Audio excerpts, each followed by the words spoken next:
हम्म तो चलिए शुरू करते हैं। 19 दिसंबर के करंट अफेयर्स रहेंगे, जिसमें हमारा सोर्स क्या रहेगा। हमारे सोर्स क्या है? सोर्स है द हिंदू। सोर्स क्या रहेगा हमारा? The Hindu, PIB and IE। ठीक है। तो ये 19 दिसंबर 2025 के हमारे करंट अफेयर हैं। शुरू करते हैं। हम्म तो पहली न्यूज क्या है इसमें, करंट अफेयर में? पहला टॉपिक क्या है? My Bharat launches dedicated portal for Republic Day celebration 2026 competition. ये है क्या? देखिए, ये ministry of youth affair and sport जो है, इसमें ministry of youth affair and sport ने क्या किया है कि एक वेब पेज लॉन्च किया है। एक वेब पेज लॉन्च किया है। किसके अंडर में ये वेब पेज लॉन्च किया है? M Y Bharat. M Y Bharat. M Y Bharat के अंदर ये पोर्टल लॉन्च किया है। ठीक है। तो इसके अंदर है क्या? इसमें एक्चुअली है क्या, ये देखेंगे।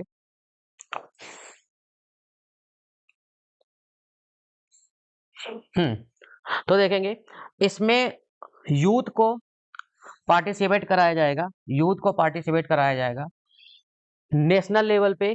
एसे राइटिंग, पेंटिंग, स्लोगन, इन सब का कंपटीशन ऑर्गेनाइज कराया जाएगा। किस कब? रिपब्लिक डे सेलिब्रेशन पर।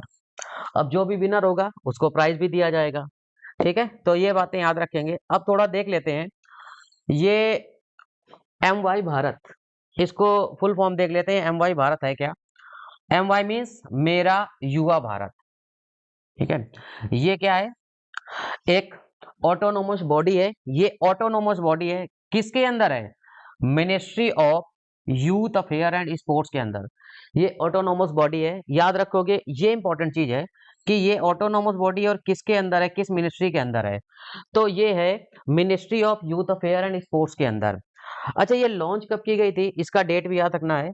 ये अक्टूबर 2023 नेशनल यूनिटी डे के दिन लॉन्च की गई थी। याद रखोगे। इसमें कितने एज के यूथ का पार्टिसिपेशन होता है? 15 to 29 ईयर्स के एज का यूथ को पार्टिसिपेशन कराया जाता है। तो अब देखते हैं इसमें से कुछ और इंपॉर्टेंट चीजें। ये कुछ कैंपेन होस्ट करता है। ये क्या कैंपेन है? तो देखोगे, जैसे volunteer for Bharat, experiential learning program, Viksit Bharat, young leadership dialogue 2026 और नशा मुक्त युवा फॉर विकसित भारत। ये कुछ कैंपेन है जो ये चलाता है। तो एलिजिबिलिटी तो हमने देख ही लिया। इसमें 15 से 29 ईयर्स तक की एज के स्टूडेंट या पर्सन पार्टिसिपेट कर सकते हैं। तो इसमें एक्चुअली याद करने वाली चीज यही है कि ये एक तो किस मिनिस्ट्री के अंदर है और ये ऑटोनोमस बॉडी है। ये चीज इंपॉर्टेंट हो जाती है प्रीलिम्स के पर्सपेक्टिव से। ठीक है। तो याद रखेंगे ये चीज। अब आगे की न्यूज देखते हैं। अच्छा, इसका सोर्स क्या है? ये है PIB से। ठीक है। तो अब आगे देखते हैं। नेक्स्ट है, नेक्स्ट की हमारी न्यूज है प्रधानमंत्री मत्स्य संपदा योजना। ठीक है। तो PMMSY, प्रधानमंत्री मत्स्य संपदा योजना। तो ये किसके लिए है? ये फ्लैगशिप स्कीम है फिशरीज सेक्टर के लिए। ठीक है। तो किसके लिए है? फिशरीज सेक्टर के लिए। नाम से क्लियर है, मत्स्य संपदा योजना। ठीक है। मत्स्य मीन्स फिशेस, मछली। तो उनके लिए ये स्कीम है। तो अब देखते हैं इसमें है क्या क्या। चलो देखते हैं यहाँ पर। तो देखते हैं इसकी यहाँ पर देखते हैं। अच्छा, ये कब लॉन्च की गई थी? तो इसके बारे में देख लेते हैं कब ये लॉन्च की गई थी। तो देखते हैं, ये 2020 में लॉन्च की गई थी। ये 2020 में लॉन्च की गई थी, याद रखेंगे। और 2020 में लॉन्च की गई थी। 1 minute.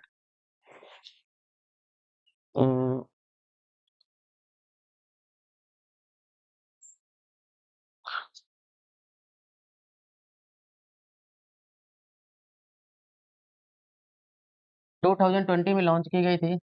Sir what is the problem? ये मार्कर नहीं ले रहा सर।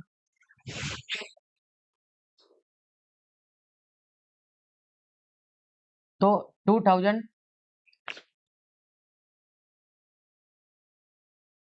2020 में, ये क्या प्रॉब्लम है सर, 2020 में ये स्कीम लॉन्च की गई थी, 2021 एंड 2024-25 के लिए, 2020 एंड 21 एंड 2024 टू 25 के लिए।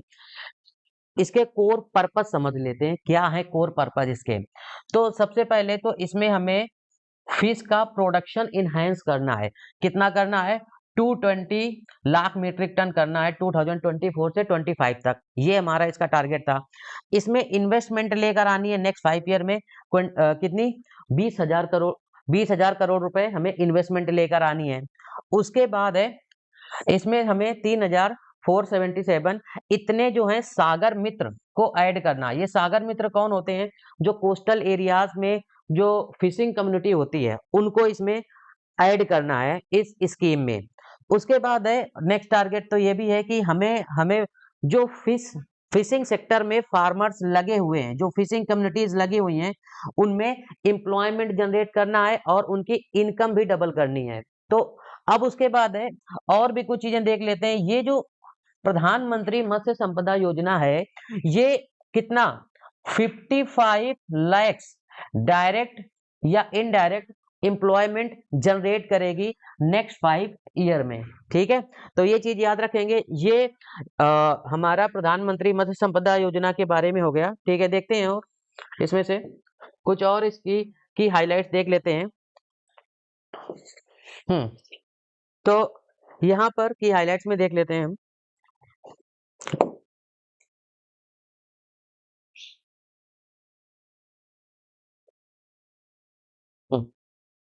तो यहाँ पर देखते हैं इसकी इम्प्लीमेंटिंग मिनिस्ट्री कौन सी रहेगी। तो मिनिस्ट्री याद रखेंगे, ministry of fishery and animal husbandry and dairy. ये फिशरी है। ये प्रीलिम्स के लिए फैक्ट इंपॉर्टेंट हो जाता है हमारा कि प्रधानमंत्री मत्स्य संपदा योजना की जो मिनिस्ट्री है वो कौन है। ठीक है, तो ministry of fisheries and animal husbandry and dairy ये मिनिस्ट्री है। उसके बाद इसमें एक और फैक्ट याद रखना है। एक फैक्ट क्या है, इंडिया जो है हमारा second largest fish fish producer है ग्लोबली। दुनिया में हम सेकंड नंबर पे फिश को प्रोड्यूस करते हैं और हम एक्चुअली कितना कंट्रीब्यूट करते हैं, 8%। ठीक है, अच्छा वर्ल्ड में फर्स्ट कौन है सबसे ज्यादा? तो ऑब्वियस सी बात है ये चाइना है। तो सबसे ज्यादा फिश प्रोडक्शन चाइना में होता है। ठीक है, उसके बाद सेकंड नंबर पे इंडिया करता है और कितना कंट्रीब्यूट करता है वर्ल्ड टोटल दुनिया में जितना भी फिश प्रोडक्शन होता है उसमें हम 8% कंट्रीब्यूट करते हैं। तो ये जो फैक्ट हैं ये प्रीलिम्स के लिए इंपॉर्टेंट हो जाते हैं, यूपीएससी पीसीएस दोनों के लिए। ठीक है, तो ये स्कीम हमारी हो गई। अब हम नेक्स्ट स्कीम की तरफ बढ़ते हैं, नेक्स्ट न्यूज की तरफ। नेक्स्ट न्यूज हमारा है देखो नेक्स्ट न्यूज क्या है, चलो देखते हैं। नेक्स्ट न्यूज क्या है, इंडिया ने साइन किया है पैक्ट विद ओमान के साथ, duty free export will also allow labour mobility. Means इसमें दो चीजें हैं। देखो, एक तो है ड्यूटी फ्री एक्सपोर्ट और दूसरा है लेबर मोबिलिटी। ठीक है, दो चीजें इसमें हमें कवर करनी है। तो देखते हैं, तो यहाँ पर सबसे पहले हम ओमान की लोकेशन देखेंगे, कहाँ पर है ओमान।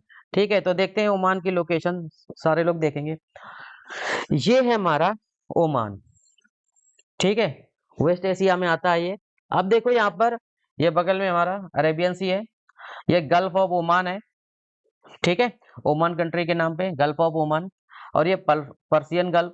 ठीक है, सो इसका बॉर्डरिंग कंट्री भी याद रखना, UAE, Saudi Arabia and Yemen. ठीक है, यहाँ पर वॉर चलता रहता है अक्सर, उसकी वजह से ये चर्चा में रहता है, न्यूज में रहता है। ठीक है, और ये ईरान हो गया, ये पाकिस्तान हो गया। तो एक्चुअली इसकी लोकेशन भी बहुत इंपॉर्टेंट है। इसकी कैपिटल याद रखना, मस्कट। ठीक है, तो ये कुछ फैक्ट हैं जो प्रीलिम्स के लिए इंपॉर्टेंट हो जाते हैं। तो देखेंगे हमें कितना, जब हम ट्रेड करते हैं तो कितना उसमें हमें कितने परसेंटेज का रिलैक्सेशन ओमान में, जब इंडिया प्रोडक्ट को एक्सपोर्ट करेगा तो कितने परसेंट का रिलैक्सेशन मिलेगा इसमें से। तो देखेंगे कौन सा एग्रीमेंट साइन किया है? सेपा। सेपा का full form comprehensive economic partnership agreement. CEPA sign किया है इंडिया की सरकार ने ओमान की सरकार के साथ, ठीक है। कहां पर साइन किया है? मस्कट में, ठीक है, उसकी ओमान की कैपिटल में। अच्छा, तो जब हम एक्सपोर्ट करेंगे, इंडिया कोई प्रोडक्ट एक्सपोर्ट करेगा, तो हमें वहां पर 98% हमारे गुड्स पे, सामान पे टैक्स मींस टैरिफ कम लगेगा, ठीक है। तो जब ओमान हमारे यहाँ एक्सपोर्ट करेगा, तो हमारे यहाँ जब प्रोडक्ट को सेंड करेगा, ओमान खुद इंडिया में भेजेगा, तो हम उसको 78% टैरिफ में रिलैक्सेशन देंगे। तो ये न्यूज इंपॉर्टेंट हो जाती है कि सेपा रिसेंट में किस कंट्री के साथ इंडिया ने साइन किया है, तो आंसर क्या होगा? ओमान के साथ, ठीक है। तो ये इंपॉर्टेंट चीज है। कुछ और चीजें देख लेते हैं इसमें से।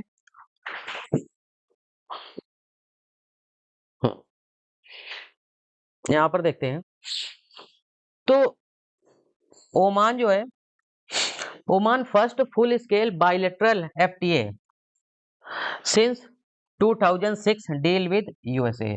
मतलब ओमान ने 2006 में यूएसए, अमेरिका के साथ पहले एफडीए साइन किया था।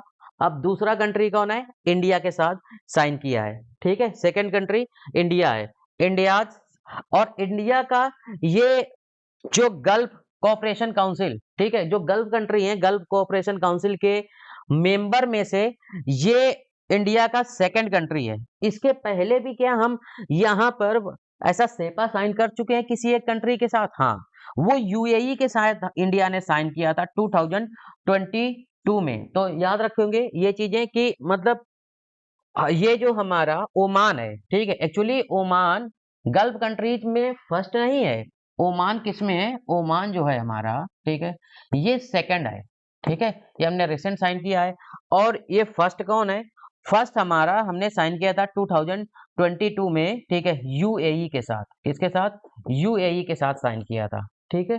तो ये चीजें याद रखेंगे। तो आगे देख लेते हैं, इसमें से कुछ काम की न्यूज है। एक और चीज है यहाँ पर देखेंगे, तो ये एग्रीमेंट तो हमने बता दिया, इंडिया ने मस्कट में साइन किया है। मस्कट ओमान की कैपिटल है। अच्छा, कुछ और चीजें इंडिया को बेनिफिट है यहाँ से, देखो क्या है। इंडिया एक नॉवल एक्सरसाइज करता है, नॉवल एक्सरसाइज करता है इस ओमान के साथ। उसका नाम बहुत इंपॉर्टेंट है, नसीम अल बहर। ये इंपॉर्टेंट हो जाती है क्योंकि प्रीलिम्स में ऐसे फैक्ट पूछे जाते हैं। यूपीपीसीएस में भी पूछा जाता है, यूपीएससी में पूछा जाता है, ठीक है। तो ये एक्सरसाइज कौन सी है, एक्सरसाइज का नाम क्या है, ये याद रखना, ये इंपॉर्टेंट हो जाता है। उसके बाद इंडिया की नेवी को ना यहाँ पर ओमान में एक पोर्ट है, उसका नाम है डुकम पोर्ट, ठीक है, डुकम पोर्ट। इसको भी एक्सेस मिल जाएगा, ठीक है, इंडिया की नेवी को। तो ये भी हमारे लिए वेस्ट एशिया में प्रेजेंस के लिए, वहां पे ट्रेड के लिए काफी इंपॉर्टेंट पोर्ट माना जाता है। तो ये भी इंडिया को एक्सेस मिल जाएगा इस एग्रीमेंट के थ्रू। उसके बाद है, और ओमान इंडिया में क्या क्या, हम ओमान से क्या क्या वैसे मोस्टली चीजें क्या क्या इंपोर्ट करते हैं। जैसे इंडिया ना एलएनजी सप्लाई करता है, ठीक है, इंडिया को। उसके बाद है फर्टिलाइजर सप्लाई करता है इंडिया को, ठीक है। तो ये ओमान और इंडिया का जो सेपा था उसके बारे में न्यूज है। ये इंपॉर्टेंट है, पूछा जा सकता है कि इंडिया ने सेपा अभी रिसेंट में किस कंट्री के साथ साइन किया था, तो आंसर क्या होगा? ओमान के साथ। क्या 2022 में भी जो वेस्ट एशिया के कंट्री है उसमें यूएई के साथ साइन किया था? वो भी इंपॉर्टेंट है, उसका भी याद रखेंगे ये न्यूज, ठीक है। तो यहाँ पर इसका सोर्स क्या है? द हिंदू। ये द हिंदू की न्यूज है, ठीक है। अब देखते हैं नेक्स्ट न्यूज क्या है हमारी। नेक्स्ट देखते हैं, देख लेते हैं next news. Next, sculpture Ram Sutar who made statue of unity passes away, ठीक है। तो statue of unity, Sardar Patel जी की यूनिटी जो स्टैचू मूर्ति बनाई, तो इनका नाम क्या है? राम सुतार। इनकी डेथ हो गई है, 100 ईयर की एज में इनकी डेथ हुई है। तो इनका नाम देख लेंगे, राम वी सुतार।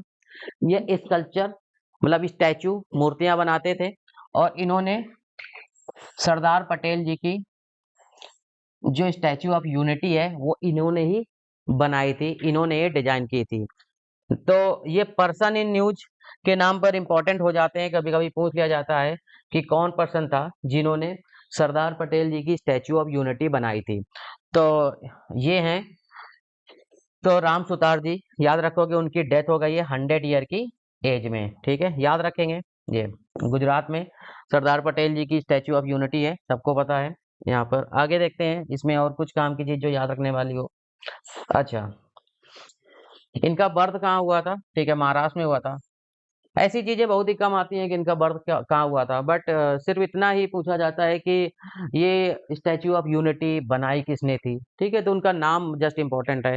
हालांकि इन्होंने बहुत सारी मूर्तियां बनाई, उनमें से महात्मा गांधी की जो है पार्लियामेंट में जो लगी है, उसके बाद नेक्स्ट है तुम्हारा डॉक्टर अंबेडकर जी की मूर्ति बनाई इन्होंने।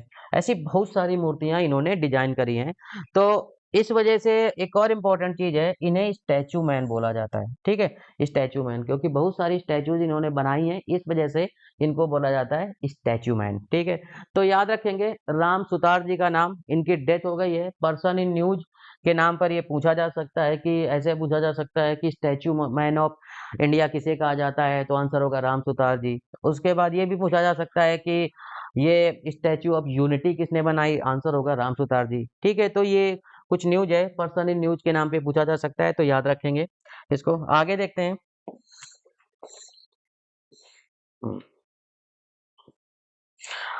अच्छा, इनको कुछ अवार्ड्स भी दिए हैं सरकार ने, वो भी याद रखेंगे, जैसे पद्म श्री अवार्ड, लेटर उनको बाद में पद्म भूषण अवार्ड भी मिला है। तो ये अवार्ड भी याद रखेंगे, इनको ये अवार्ड भी मिले हैं इनके इस स्टैचू मेकिंग कंट्रीब्यूशन के लिए, तो ये चीजें याद रखेंगे। तो इसमें राम सुतार जी कौन है, स्टैचू ऑफ यूनिटी उन्होंने बनाई, और उसके बाद स्टैचू मैन ऑफ इंडिया भी उन्हें बोला जाता है। इनको अवार्ड कौन कौन से मिले हैं, पद्म श्री एंड पद्म भूषण, तो इतनी चीजें याद रखेंगे। अब आगे देखते हैं, एक और है पर्सन इन न्यूज के नाम पर, उसको देखते हैं क्या है। नेक्स्ट न्यूज देखते हैं। नेक्स्ट इंपॉर्टेंट है, Pulitzer prize winning war reporter Peter Arnett dies 91 की एज पे। तो ये पुलिट्जर प्राइज, इनको ये अवार्ड मिला है, इनका नाम क्या है, पीटर अर्नेट, इनकी भी डेथ हो गई है 91 की एज में। तो ये भी पर्सन इन न्यूज पे के नाम पर ये इंपॉर्टेंट हो जाता है। तो देखते हैं इनके बारे में थोड़ा कुछ इंपॉर्टेंट चीजें। देखो, तो ये किस तरीके की न्यूज को कवर करते थे, यहाँ पर देखो, जब वियतनाम में वॉर हो रहा था, तो उस समय जब वियतनाम में वॉर हो रहा था, यहाँ पर देखेंगे ये, तो जो वियतनाम वॉर हो रहा था और गल्फ वॉर जब हुआ था, ठीक है, खाड़ी युद्ध जिसे बोलते हैं, उन सब न्यूज को इन्होंने कवर किया था। तो बहुत सारा कंट्रीब्यूशन रहा है इनका इस टाइप की न्यूज को कवर करने पे, किस तरीके से जो सिविलियंस की उसमें लाइफ गई, क्या सिविलियंस का नुकसान हुआ, तो उनकी लाइफ और प्रॉपर्टी, वो सारी न्यूज इन्होंने दिखाई। इस वजह से इनको पुलिट्जर प्राइज दिया जाता है, ठीक है, दिया गया। पुलिट्जर प्राइज एक्चुअली किस किस फील्ड में दिया जाता है ये भी देख लेते हैं, चलो कुछ की फैक्ट देख लेते हैं। देखो, यहाँ पर पुलिट्जर प्राइज के बारे में कुछ की फैक्ट्स हैं। पुलिट्जर प्राइज ये सबसे प्रेस्टिजियस इंटरनेशनल अवार्ड है, ठीक है। किस फील्ड में दिया जाता है ये भी याद रखेंगे, जर्नलिज्म के क्षेत्र में दिया जाता है, लिटरेचर के, म्यूजिक के क्षेत्र में दिया जाता है। तो जर्नलिज्म, और ये हमारे जो, ठीक है, ये अर्नेट है, तो ये किस फील्ड से जुड़े हुए हैं, ये जर्नलिज्म से, जर्नलिज्म, ठीक है, पत्रकारिता से।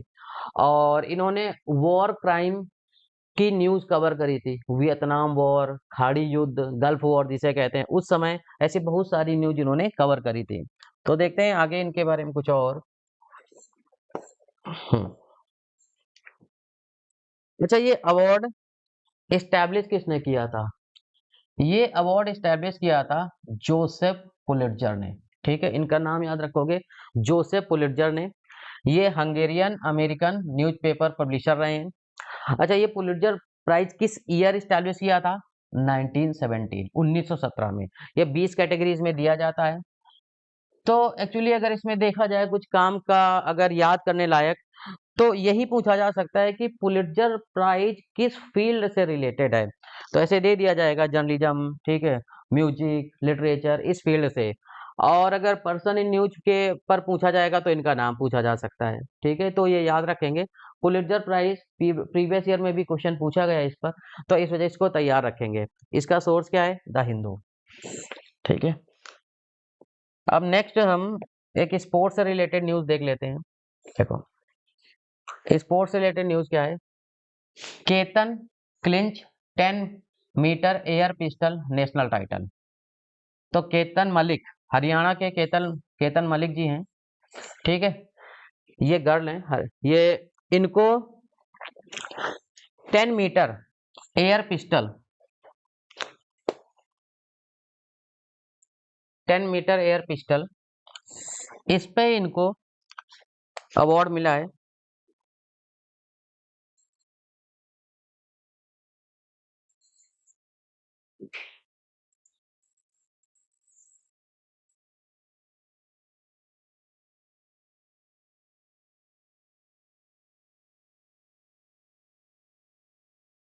शरीर ना छूट जाता थोड़ी थोड़ी देर में, कोई नहीं।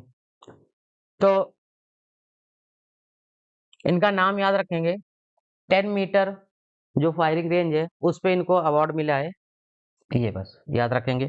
इसमें और कुछ काम की न्यूज क्या है देखेंगे। देखो, हम्म हम्म तो ये 10 मीटर एयर पिस्टल ये है क्या? ये ओलंपिक शूटिंग है। ये इवेंट कौन कराता है? ये कराता है ISSF, ठीक है। इसका फुल फॉर्म देखेंगे अभी नीचे, इसके बारे में पढ़ेंगे क्या है।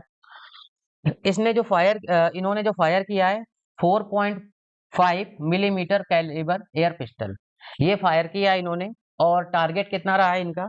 10 मीटर। तो अब इसमें से देख लेते हैं कि ISSF ये है क्या, जिसने ये जो गेम कंपटीशन है ये ऑर्गेनाइज कराया है। देखते हैं इसके बारे में।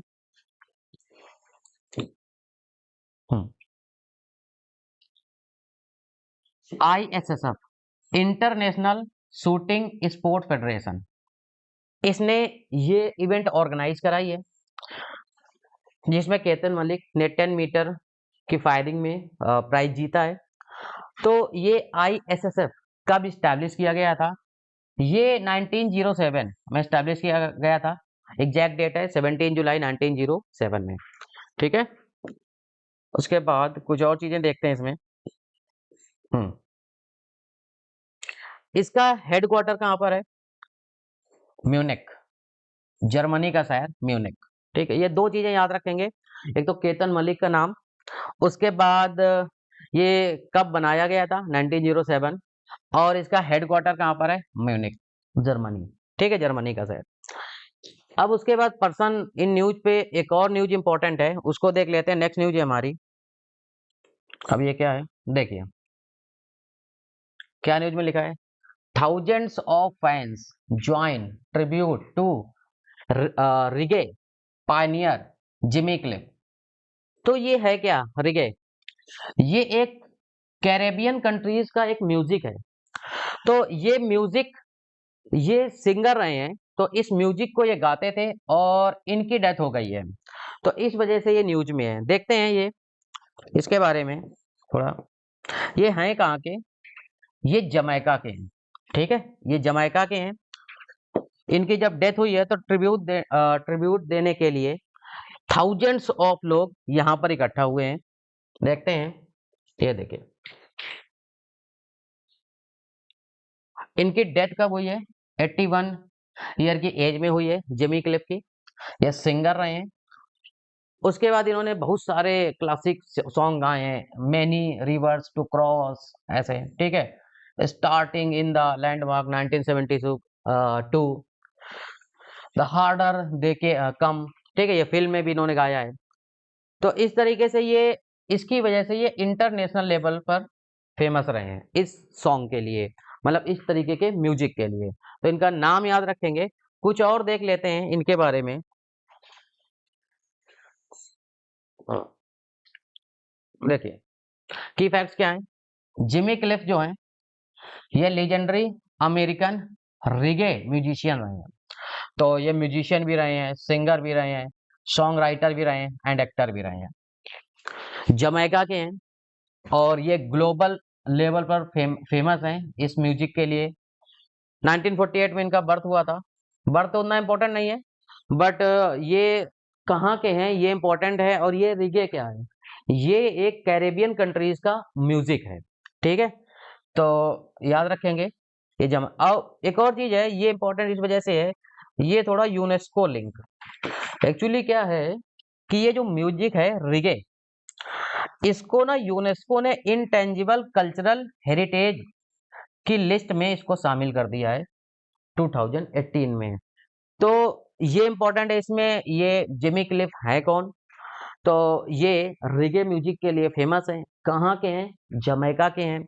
उसके बाद एक और चीज याद रखना कि यूनेस्को यूनेस्को ने इस सॉन्ग को, इस म्यूजिक को इंटेलिजिबल कल्चरल कल्चरल हेरिटेज की लिस्ट में शामिल किया है 2018 में। तो ये इंपॉर्टेंट न्यूज थी इसके बारे में। अब नेक्स्ट न्यूज की तरफ बढ़ते हैं। नेक्स्ट टॉपिक हमारा क्या है। अच्छा, ये शॉर्ट नोट्स के लिए पेज खाली है, तो आपको यहाँ पीडीएफ मिल जाएगी। आप इस पे इम्पोर्टेंट जो पॉइंट है इस पे आप नोट बना सकते हैं, ठीक है स्टूडेंट। अब आगे देखते हैं नेक्स्ट। तो ये सारी थी हमारी जो 19 दिसंबर की प्रीलिम से रिलेटेड न्यूज।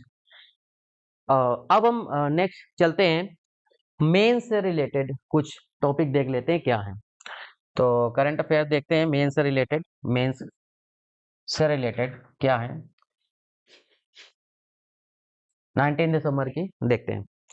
तो मेंस की कुछ न्यूज है वो देख लेते हैं, देखते हैं क्या है। पहली न्यूज देखेंगे इसमें, cutting of rural lifeline and directive principle. ये क्या है देखते हैं, ये न्यूज है किस बारे में।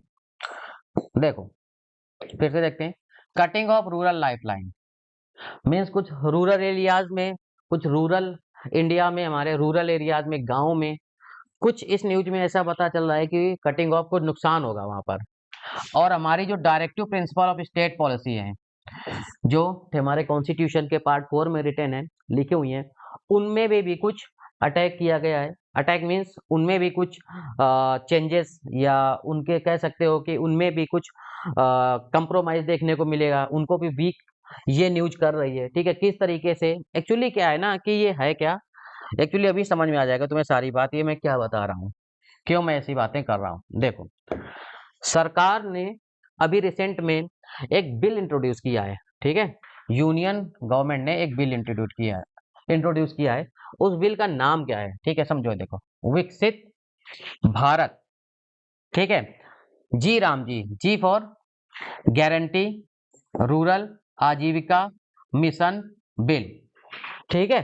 तो ये बिल 2025 में इंट्रोड्यूस किया है। अभी जो हमारा पार्लियामेंट का सेशन चल रहा है वहां इंट्रोड्यूस किया है ये बिल।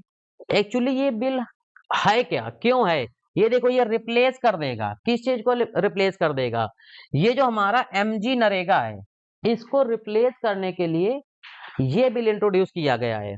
तो एमजी नरेगा फुल फॉर्म सारे स्टूडेंट जानते हैं, Mahatma Gandhi National Rural Employment Guarantee Act. ये 2005 में लाया गया था।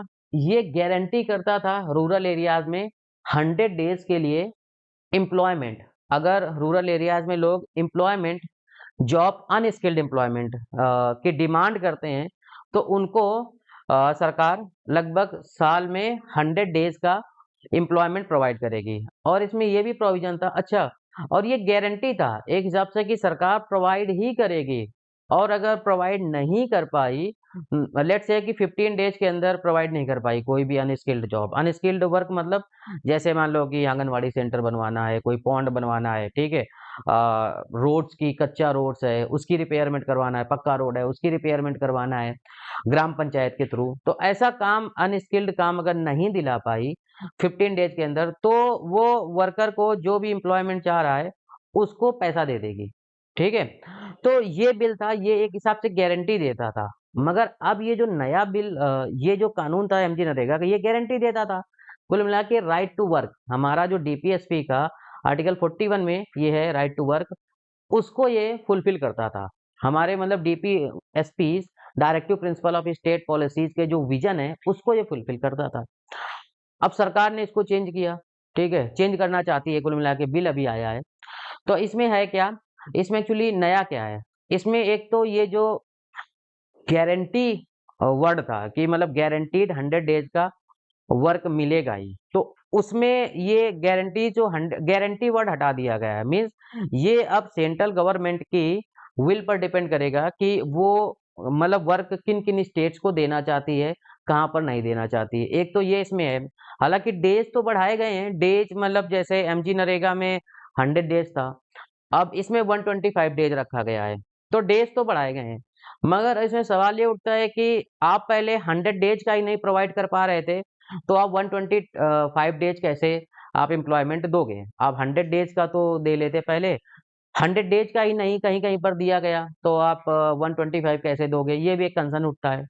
दूसरा एक प्रॉब्लम इसमें ये भी सवाल उठता है कि इसमें ना फंडिंग को लेके चेंजेस किए गए हैं। जैसे एमजी नरेगा में क्या था कि सारी की सारी फंडिंग 100% फंडिंग कह सकते हो सेंटर की तरफ से आती थी, सेंटर की तरफ से आती थी, स्टेट्स बस क्या करते थे, इम्प्लीमेंट करवाते थे उस स्कीम को।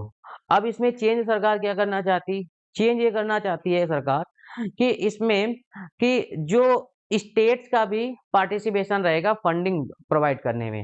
मतलब जैसे हिली स्टेट्स हैं, नॉर्थ ईस्टर्न स्टेट्स हैं, वहां तो सरकार ने कहा है कि 90-10 का रहेगा, मतलब 90% क्या रहेगा हमारा सेंट्रल गवर्नमेंट देगी, ठीक है, 90%, और जो 10 है वो स्टेट्स देंगे, राज्य सरकारें। और जो प्लेन्स एरिया में स्टेट हैं, अदर स्टेट्स हैं, उनमें 60-40 का रखा गया है, 60-40 का, मतलब 60% सेंट्रल गवर्नमेंट फंडिंग देगी और 40% राज्य सरकारों की तरफ से आएगा।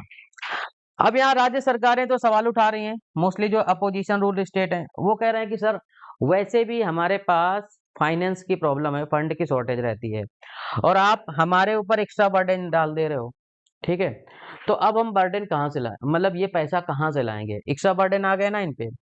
तो ये कुछ कंसर्न देखने को मिल रहे हैं इस नई जो ये बिल लाया गया है, वीबी जी रामजी बिल, जो एमजी नरेगा को रिप्लेस करेगा, ऐसे कुछ कंसर्न देखने को मिल रहे हैं। देखते हैं कुछ इस न्यूज में और क्या क्या है, देखते हैं आगे। तो देखो ये जो हमारा राइट टू वर्क हमने बताया, ये सोशलिस्ट प्रिंसिपल, ये देखो आर्टिकल 41 में राइट टू वर्क के बारे में डिस्कस किया गया है, लिखा हुआ है राइट टू वर्क के बारे में। अगर बेसिकली कहें तो देखो जरा यहाँ पर कुछ कॉन्स्टिट्यूशन से रिलेटेड पॉइंट देख लेते हैं। कॉन्स्टिट्यूशनल एंड आइडियोलॉजिकल फाउंडेशन क्या है इसका, देखो आर्टिकल 41 ये कहता है ना कि राइट टू वर्क, ठीक है, ये राइट टू वर्क प्रोवाइड करता है। और ये जो मनरेगा जो हमारा एमजी नरेगा जो था 2005 की जो स्कीम थी, वो right to work DPSP directive principle of state policy के विजन को फुलफिल करता था, ठीक है। अब मगर ये जो नया बिल आया है, नया सरकार इसको एमजी नरेगा को चेंज कर रही, अब ये राइट नहीं रह गया, ये राइट की जगह क्या हो गया है, सेंट्रल गवर्नमेंट की विल पे डिपेंड हो गया ये। तो एक तो ये अटैक है हमारे कॉन्स्टिट्यूशन पे, कह सकते हो कि कॉन्स्टिट्यूशन पे ही अटैक है।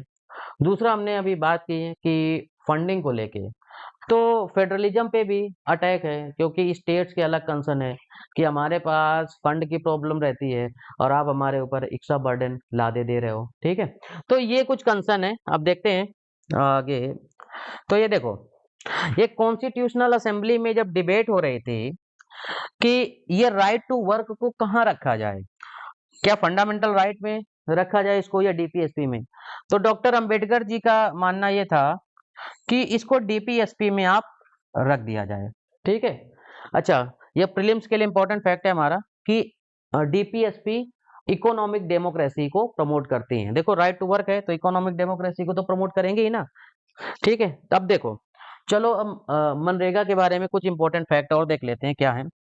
हालांकि हमने डिस्कस कर लिया है क्या क्या फैक्ट हैं, दोबारा देख लेते हैं। यहाँ पर देखो, ये एमजी नरेगा 2000 5 में लाया गया था। ये देखो, गारंटी करता है 100 डेज वेज एम्प्लॉयमेंट, किसको?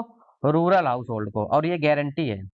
अनस्किल्ड एम्प्लॉयमेंट, अनस्किल्ड मैंने बताया है, ठीक है, रोड बनवाना है, पॉन्ड बनवाना है, आंगनवाड़ी सेंटर की रिपेयरमेंट करवाना है, नया बनवाना है, ऐसे वर्क देता था 100 डेज में।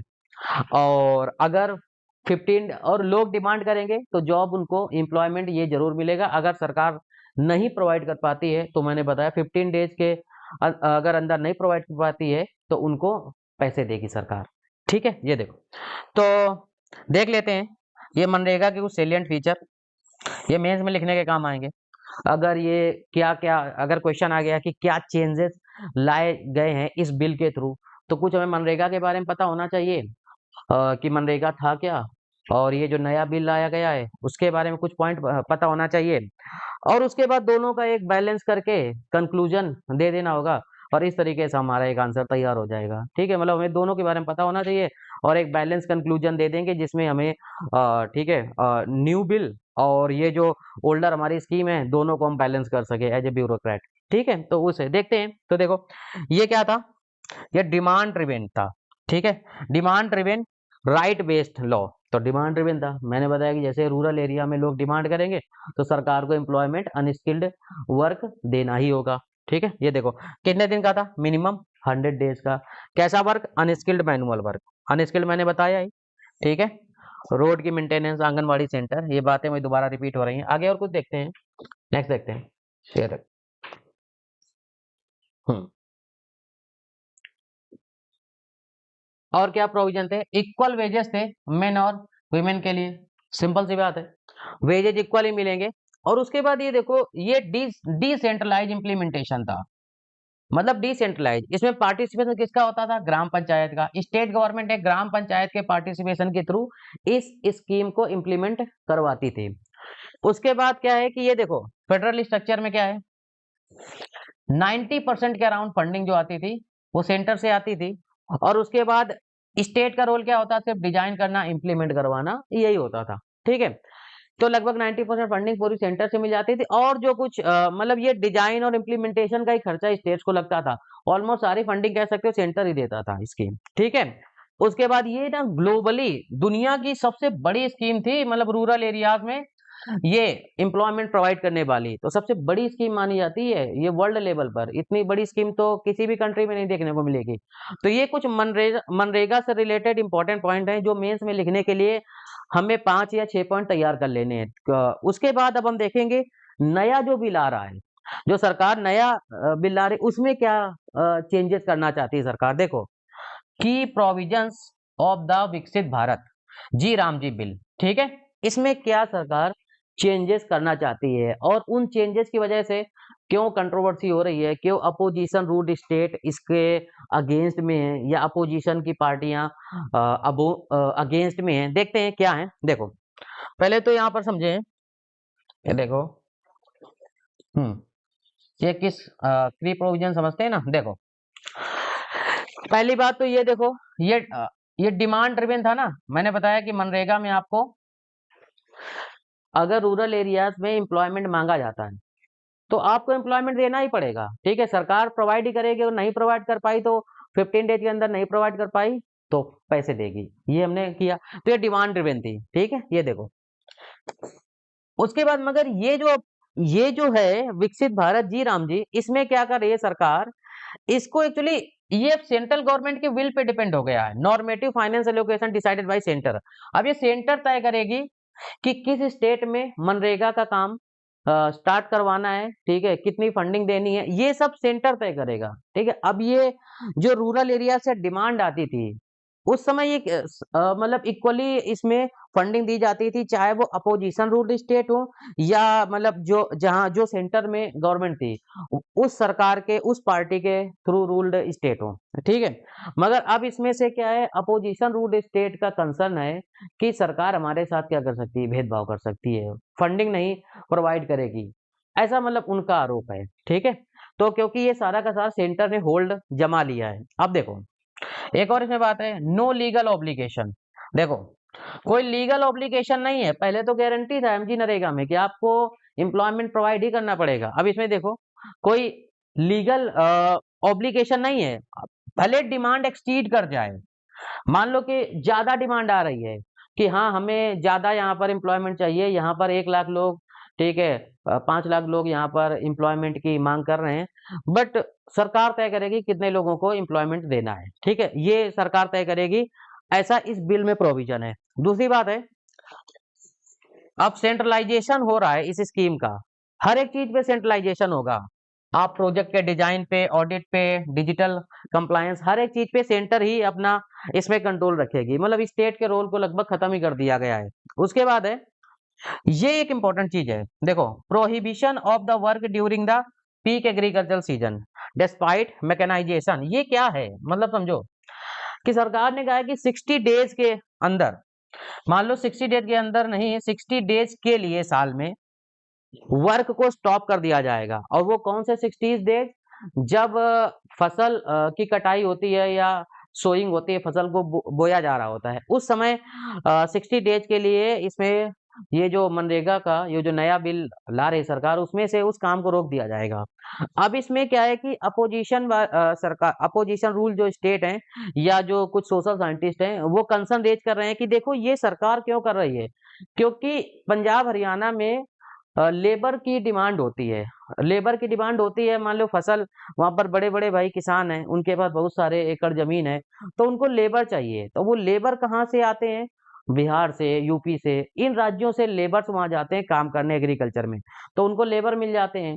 तो यहाँ पर ये कंसर्न ये उठाया जा रहा है कि सरकार शायद उन लोगों को फेवर करने के लिए, जब फसल बोई जा रही होती है या फसल जब काटी जा रही होती है, उस समय सरकार 60 डेज के लिए काम को स्टॉप करेगी, मतलब उस उतने दिनों में इस स्कीम के थ्रू काम नहीं दिलाया जाएगा। तो एक हिसाब से तो ये तो फिर कॉन्स्टिट्यूशन के अगेंस्ट ही चला गया।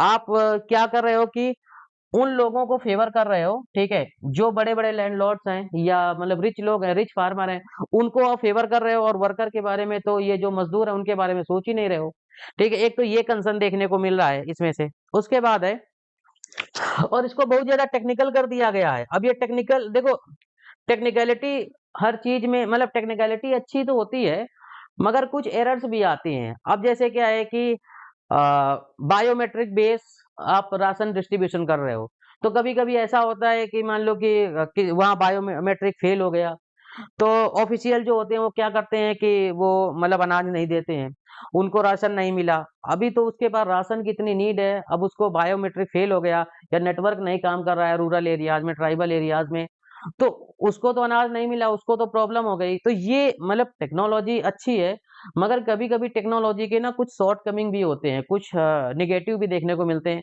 हालांकि उनको भी कंसीडर करना चाहिए। अब जेन्युइन केस है, अब मान लो जेन्युइन केस है कि किसी को लगता है कि अब इसका बायोमेट्रिक फेल हो गया है, अब वर्कर है, मजदूर है, इतना काम कर रहा है, फावड़ा चला रहा है, मिट्टी में काम कर रहा है, हो सकता है उसका अंगूठा ना पकड़े वहां पर, तो उस जेन्युइन केस को ह्यूमैनिटेरियन ग्राउंड पर कुछ ना कुछ उसको हेल्प करनी चाहिए, तो या राशन दे देना चाहिए। बट ये अब क्या है कि ये चीजें इस टेक्नोलॉजिकल ये जो बेसिस कर दिया गया ना, ये चीजें यहाँ पर थोड़ा मतलब कंप्रोमाइज होते हुए दिख रही हैं। जैसे आधार लिंकिंग कर दिया गया है, online attendance, digital wages payment, ये सब जो चीजें हैं ना, वल्नरेबल वर्कर को हो सकता है अफेक्ट करे, है ना, तो ये सब चीजें देखने को मिलेंगी।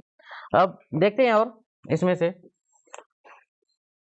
मेजर इश्यूज एंड कंसर्न, ये देखो, अब क्या है, erosion of right to work, ये देखो हमने बातें कर ली, राइट टू वर्क, मनरेगा राइट टू वर्क देता था, बट अब ये राइट तो रहा नहीं, ठीक है, ये तो सेंटर की विल पे डिपेंड करेगा ये सारी चीजें। तो आर्टिकल जो 41 का सीधा सीधा वायलेशन इसमें से देखने को मिल रहा है, ये सारी चीजें। कॉन्स्टिट्यूशनल मोरलिटी, एनडीपीएसपी, इनका वायलेशन देखने को मिल रहा है।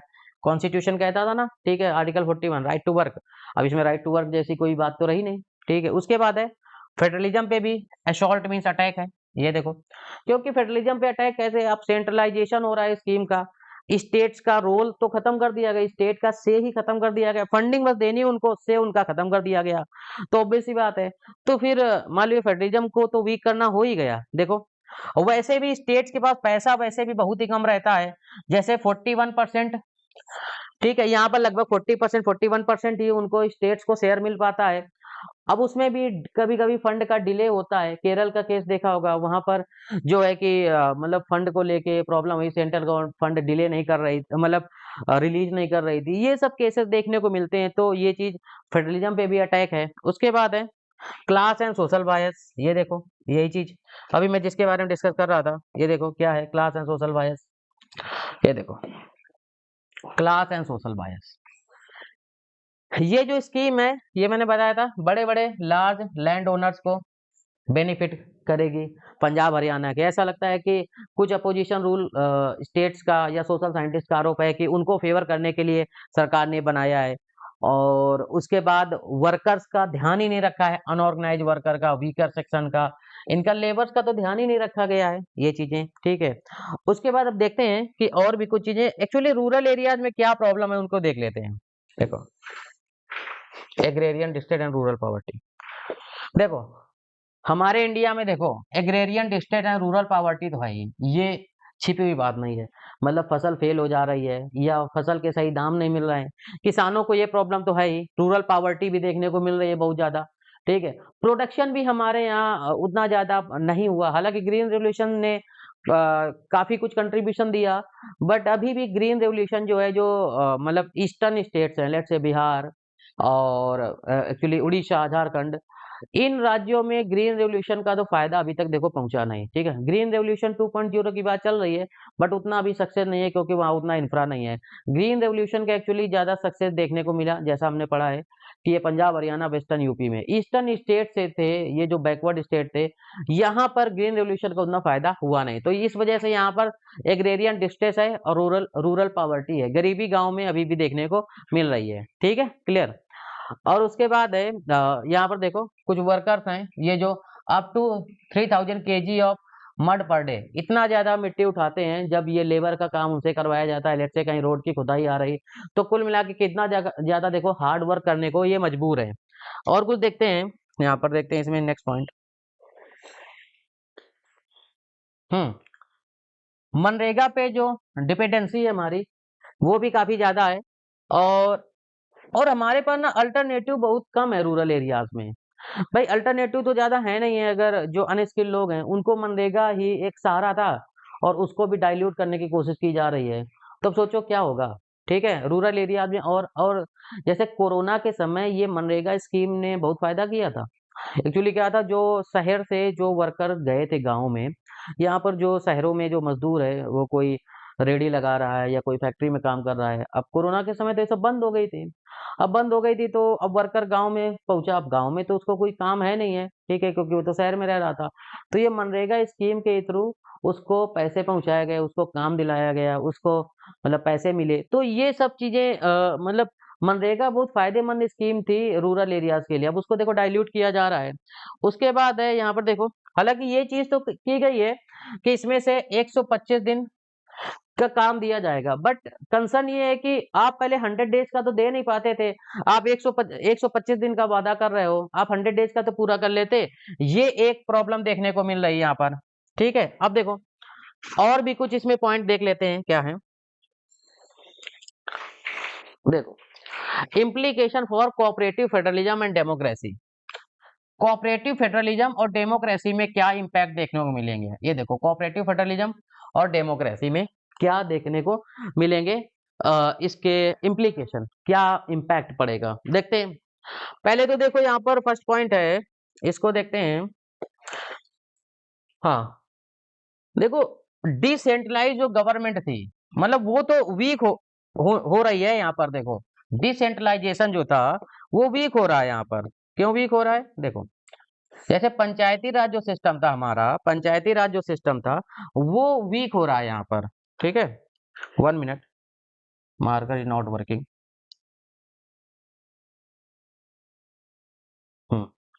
लाओ शुरू करते हैं। देखो ये मार्कर इज नॉट वर्किंग।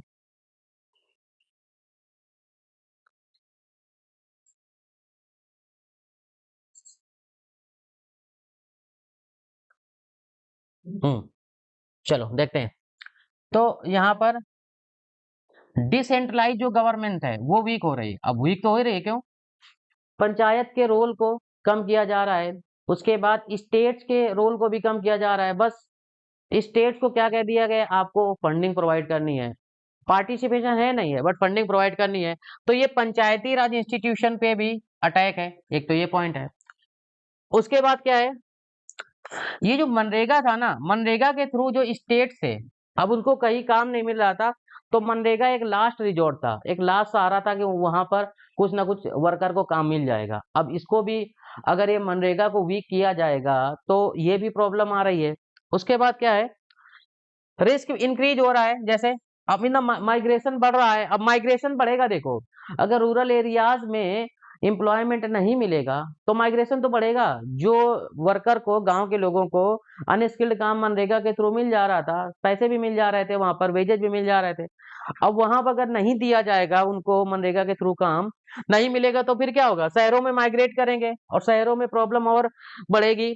अब यहाँ पर भीड़ और बढ़ेगी शहरों में, दिल्ली का देख लो क्या हाल है, वैसे भी इतना ज्यादा वहां पर पॉपुलेशन डेंसिटी है, ठीक है, 11,000 12,000, ठीक है, पॉपुलेशन डेंसिटी वहां पर पहुंच गई है, ठीक है। अभी रिसेंट का तो डेटा नहीं, अब कितनी हो गई होगी, ये तो 2011 के सेंसस का डेटा है, रिसेंट में तो और ज्यादा हो गई होगी। अब देखो इनफॉर्मलाइजेशन, इनफॉर्मलाइजेशन क्या होता है, जो वर्कर दिहाड़ी बेसिस पर, डेली बेसिस पर काम करते हैं, ये बढ़ेगा। उसके बाद रूरल अर्बन इनइक्वालिटी भी बढ़ेगी, बिल्कुल सही है। जो रिच पीपल हैं वो तो ऑब्वियस सी बात है, ठीक है, उनकी इनकम बढ़ती जाएगी और रूरल एरियाज में अब मनरेगा के थ्रू जो काम नहीं मिलेगा, ऑब्वियस सी बात है, तो उनपे तो पावर्टी तो और बढ़ेगी ना उनकी, तो ये रूरल अर्बन जो इनइक्वालिटी है वो भी बढ़ती जाएगी।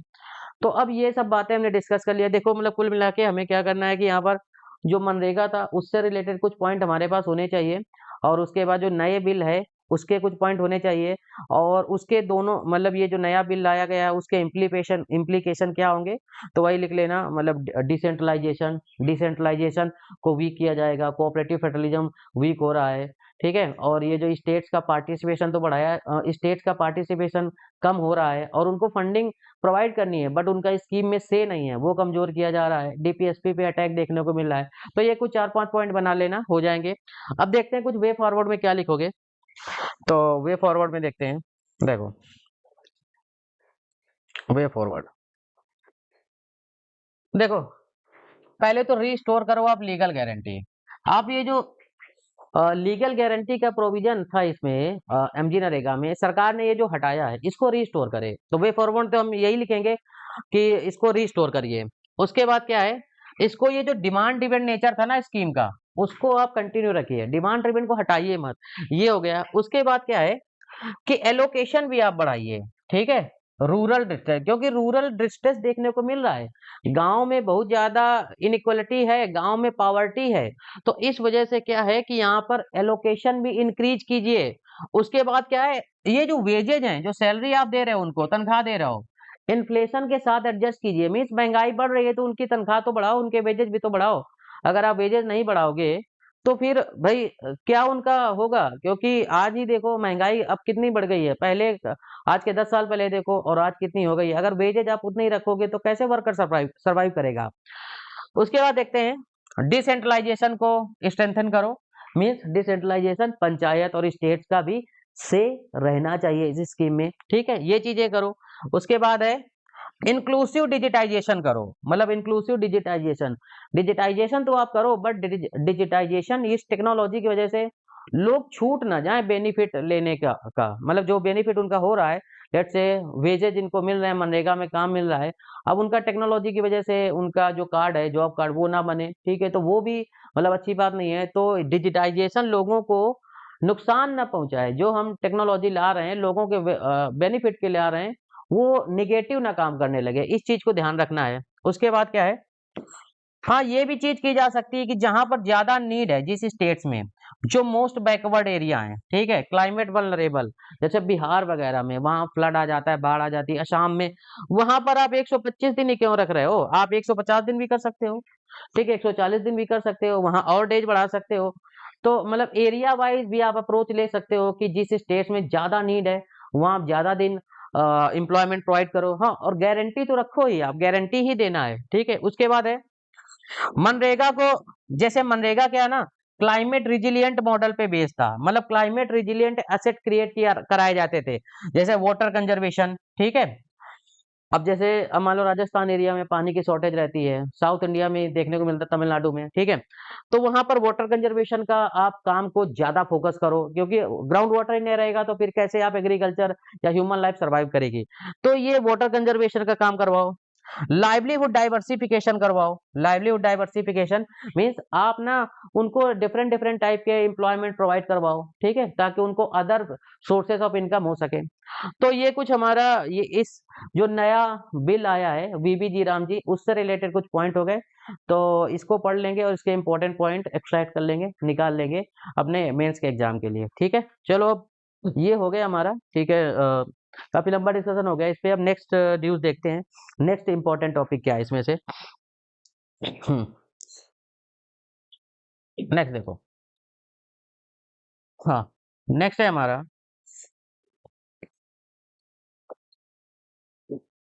India Russia logistic agreement with eye on Arctic Indo Pacific. India और रसिया ने अभी पुतिन की विजिट हुई थी, रसिया के लीडर पुतिन की विजिट हुई थी। तो वहां पर क्या है कि इंडिया ने रसिया के साथ एग्रीमेंट साइन किया है, ठीक है। उसके बारे में देखते हैं, देखो क्या है। Timeline for India Russia friendship, थोड़ा मतलब बैकग्राउंड में हिस्ट्री देख लेते हैं, क्या बैकग्राउंड में इंडिया और रसिया के रिलेशन रहे हैं, किस तरीके से, थोड़ा बैकग्राउंड हिस्ट्री देखते हैं। देखो पहले यहाँ पर देखते हैं, थोड़ा उसके ऊपर करते हैं। देखो क्या है कि 1947 हमारे इस्टेब्लिशमेंट डिप्लोमेटिक रिलेशन हमारे इस्टेब्लिश हुए, ठीक है। 1947 में इंडिया आजाद हो गया ब्रिटिश से, और हमने डिप्लोमेटिक रिलेशन इस्टेब्लिश किए। उस समय रसिया क्या था, यूएसएसआर था। वर्ल्ड हिस्ट्री आपने पढ़ी है, ठीक है। उसका नाम यूएसएसआर हुआ करता था। फिर हमने क्या किया 1975 में, देखो जरा क्या है, आर्यभट्ट, हमारा जो इंडिया का फर्स्ट सैटेलाइट था, वो रसिया की हेल्प से लॉन्च किया गया था। रसिया का जो व्हीकल था सोयूज, उसकी हेल्प से लॉन्च किया गया था। तो ये भी चीज याद रखना है आपको, ठीक है। थोड़ा ये प्रीलिम्स के लिए फैक्ट इंपॉर्टेंट है या मेंस में, ठीक है, लिखने के लिए इंपॉर्टेंट है कि जब इंडिया और रसिया के रिलेशन के बारे में लिख रहोगे तो ऐसे कुछ पॉइंट ऐड करोगे तो उससे क्या है ना, वैल्यू एडिशन हो जाता है, ठीक है। तो ये चीज, उसके बाद 1998 की बात करें, कुंदनकुलम जो न्यूक्लियर पावर प्लांट है जो तमिलनाडु में है ना, ठीक है, इसको स्टैब्लिश कराया गया था रसिया की हेल्प से। रसिया ने इस पे हेल्प करा था, ठीक है। उसके बाद है यूएसएसआर ही था उस समय, याद रखना। रसिया एक्चुअली 1991 में जब कोल्ड वॉर खत्म हो जाता है उस समय यूएसएसआर ही था, ठीक है। आगे देखते हैं 1993 की बात करते हैं। हाँ, अब यहाँ से treaty of friendship and cooperation ये साइन होती है रसिया और इंडिया की, फ्रेंडशिप और कोऑपरेशन, कि इंडिया और रसिया कोऑपरेशन करेंगे, फ्रेंड तो रहेंगे। उसके बाद है सन 2000 की बात करते हैं। इसमें क्या हुआ, declaration of India Russia strategic partnership, annual summit अब होगी। इंडिया और रसिया के बीच में एनुअल मीटिंग होने लगी है, मतलब प्रेसिडेंट, मतलब लीडर लेवल पर, पीएम लेवल पर यहाँ पर मीटिंग होनी है, एनुअल समिट होती है, ठीक है। नेक्स्ट है 2010 की बात करते हैं, special and privilege strategic partnership. ये एक और एग्रीमेंट साइन हुआ है, special and privilege strategic partnership. ये सब समझेंगे आगे सब क्या होते हैं, ठीक है। ये 2010 का है। और रिसेंट और 2021 में ये बहुत इंपॉर्टेंट है, इंडिया और रसिया ने 2+2 मिनिस्ट्रियल एग्रीमेंट साइन किया, मिनिस्ट्रियल डायलॉग। इसमें क्या होता है, यहाँ पर देखो 2+2 डायलॉग क्या होते हैं, 2+2 मिनिस्ट्रियल डायलॉग क्या होते हैं। हमारे डिफेंस मिनिस्टर, ठीक है, डिफेंस मिनिस्टर और फाइनेंस मिनिस्टर, हमारे देश के और दूसरे देश के भी, जैसे रसिया के डिफेंस मिनिस्टर और फाइनेंस मिनिस्टर मिलते हैं और इस फील्ड में क्या कोऑपरेशन करना है उसके बारे में चर्चा होती है। ये भी हमने साइन कर लिया है, ठीक है। कुछ ही देशों के साथ है हमारा, ये देखेंगे जब फैक्ट आएंगे इसमें से प्रीलिम्स से रिलेटेड। तो ये 2+2 डायलॉग हमारा किनके साथ है, ठीक है, चलो देखेंगे। तो देखते हैं कुछ आगे। हाँ, तो न्यूज क्या है, मैं देखो, India and Russia have operationalise the reciprocal exchange of logistic support. Reciprocal, reciprocal means होता है कि हम रसिया के लॉजिस्टिक्स का यूज करेंगे और रसिया हमारे लॉजिस्टिक का यूज करेगा। कैसे, आगे देखते हैं, अभी पता चलेगा ये सब क्या बातें हैं। देखो, तो इसका शॉर्ट फॉर्म याद रखना, रेलोस, ठीक है।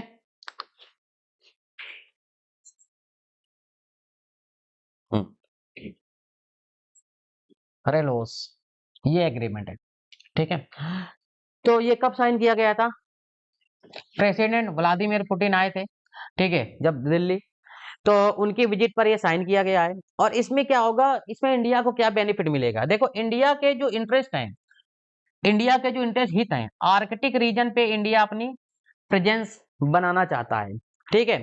और इंडो पैसिफिक रीजन पे भी इंडिया अपनी प्रेजेंस को मजबूत करना चाहता है, ठीक है। क्यों? क्योंकि चाइना के यहाँ दखल अंदाजी देखने को मिल रही है, तो इस वजह से चाहता है कि इसमें रसिया हमारा इंपॉर्टेंट पार्टनर बने, जिससे हमें आर्कटिक रीजन पे भी एक्सेस मिले और इंडो पैसिफिक रीजन पे भी हमारा जो डोमिनेशन है वो थोड़ा मजबूत हो सके या प्रेजेंस मजबूत हो सके, ठीक है। ये तो यहाँ पर देखते हैं अबाउट रेलोस एग्रीमेंट, इसके बारे में देखते हैं। देखो क्या होगा इसमें से, रेलोस, ये क्या होगा, इसमें इंडिया और रसिया आपस में क्या शेयर करेंगे? जैसे लॉजिस्टिक सपोर्ट है ना, लॉजिस्टिक रेसिप्रोकल एग्रीमेंट है ना ये। देखो, तो मिलिट्री बेसिस का यूज करेंगे, इंडिया रसिया के मिलिट्री बेसिस का यूज कर सकता है, रसिया इंडिया के मिलिट्री बेसिस का यूज कर सकता है, रेसिप्रोकल है।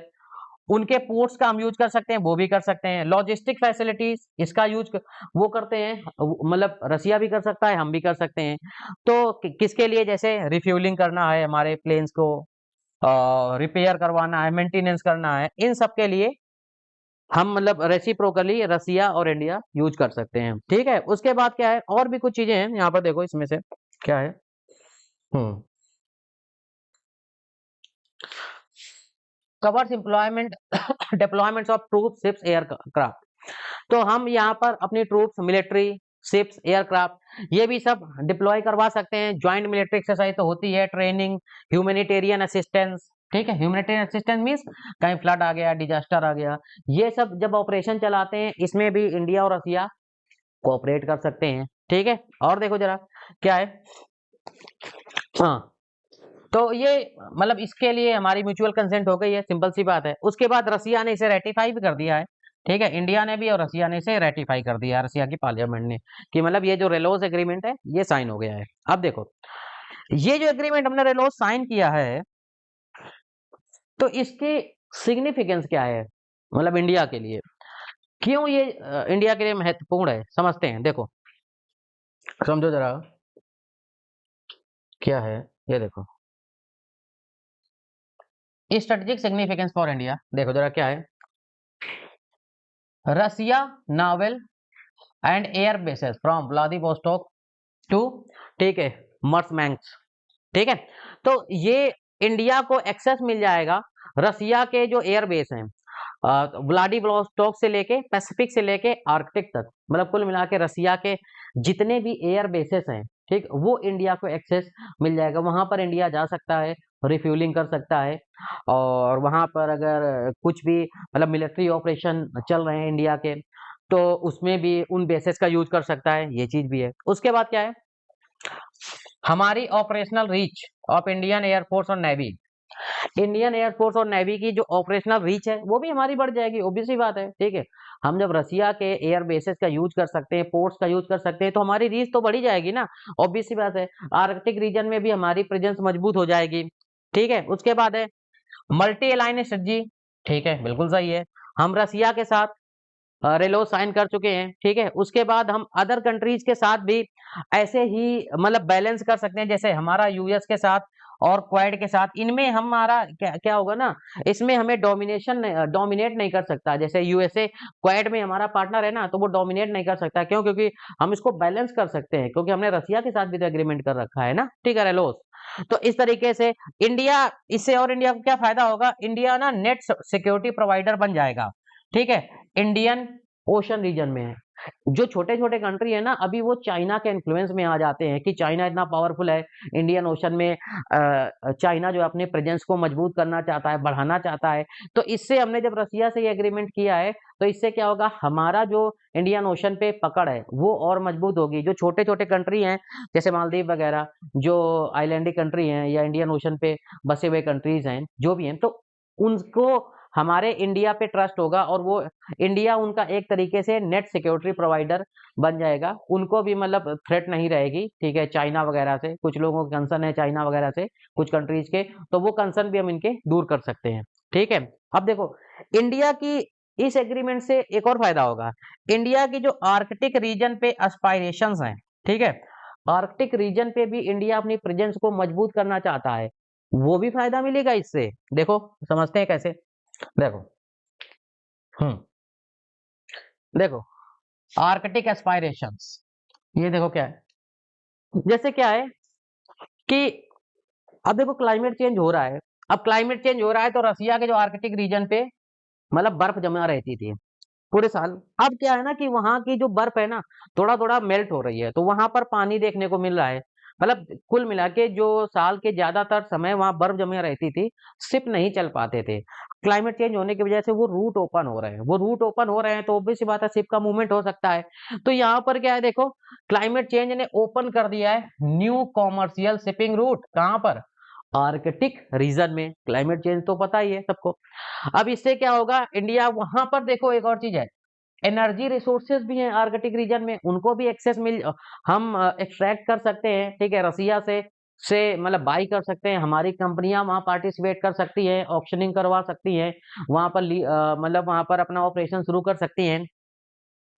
ठीक है, एनर्जी, मिनरल्स एंड फिशरीज, ठीक है, इन सब का भी हम वहां पर बेनिफिट उठा सकते हैं। तो ये इंडिया की जो आर्कटिक एस्पायरेशंस हैं, ठीक है, आर्कटिक रीजन में प्रेजेंस बनाने की जो कोशिश है, ये भी मजबूत होगी। अब आगे देखते हैं। उसके बाद है इंडिया ना ऑब्जर्वर रहा है, ठीक है, आर्कटिक काउंसिल में। सिंस एक्चुअली आर्कटिक काउंसिल क्या है, आर्कटिक रीजन पे जो कंट्रीज आते हैं, ठीक है, उन्होंने एक काउंसिल बनाई है जिसे आर्कटिक काउंसिल कहते हैं। इंडिया उसका भी ऑब्जर्वर रहा है, उसमें भी इंटरेस्ट इंडिया शो करता है, ठीक है, याद रखेंगे। इंडिया का एक रिसर्च स्टेशन भी है यहाँ पर, ठीक है, उसका नाम है आर्कटिक रीजन में हिमाद्री, ठीक है, इन स्वालबार्ड में, ठीक है।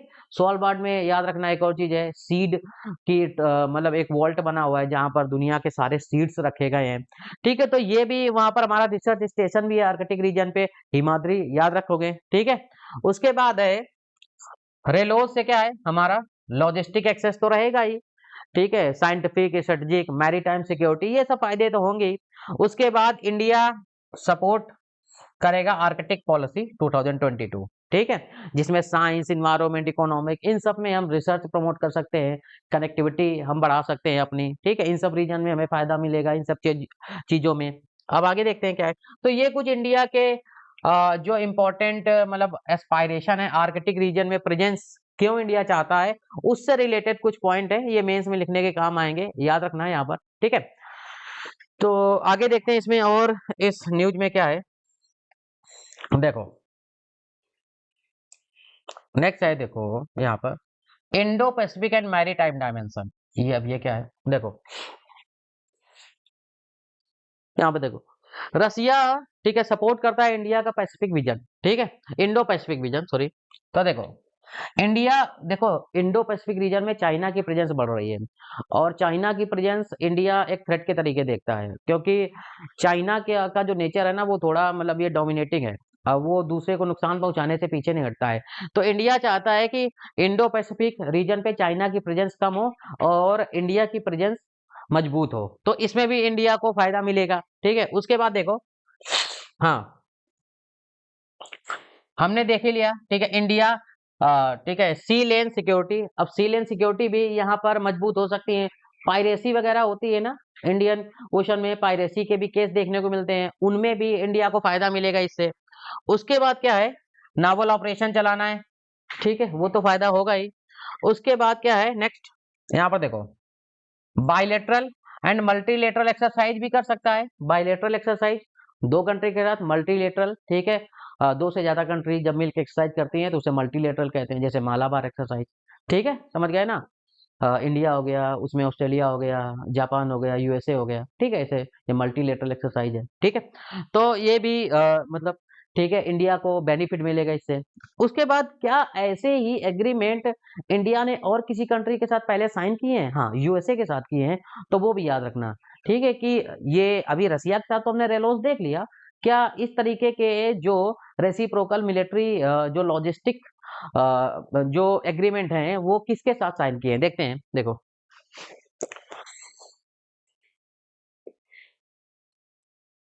यहाँ पर समझते हैं, रेलोस तो हमने, ठीक है, रसिया के साथ किया ये। उसके बाद देखते हैं, ये हमने लेमोवा साइन किया था, ठीक है, फुल फॉर्म देखो, लॉजिस्टिक एक्सचेंज एंड इंटरऑपरेबिलिटी, ठीक है।